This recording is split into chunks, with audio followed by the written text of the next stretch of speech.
Okay guys, yan, naikonekta ko na. Yun. Ito na yun, oh. Ito na yun.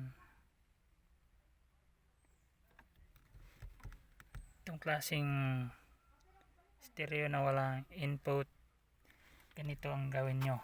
Hanapin nyo lang itong wire, oh. Itong wire na may itim, puti, green, black. Apat. Tsaka mag-DIY kayo. Gumanap kayo ng female adapter. Ito yun. Ito. Yung pula napapunta sa dashcam, sa camera, nilagay ko dito sa green, puti. Itong blue na negative, nilagay ko sa black. Tsaka itong yellow na positive galing sa camera, nilagay ko sa puti.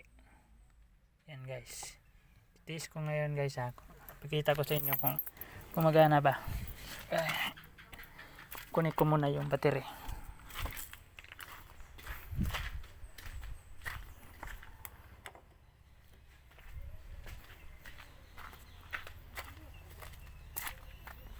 Yan guys, oh. Yan. Naka-off muna yan. Tsaka naka-park tayo.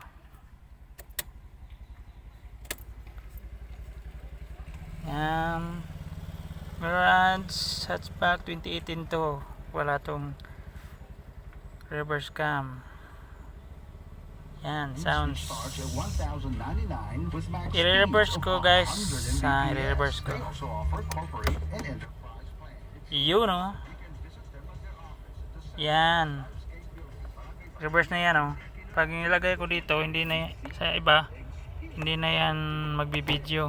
Ito, no? Hindi na yan magbibideo. Yan.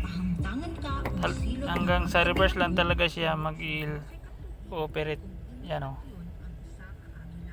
Kuha na guys. Okay. Lahat ng Mirage hatchback dyan na walang input connection sa likod, ganoon lang gawin nyo. Ganoon lang.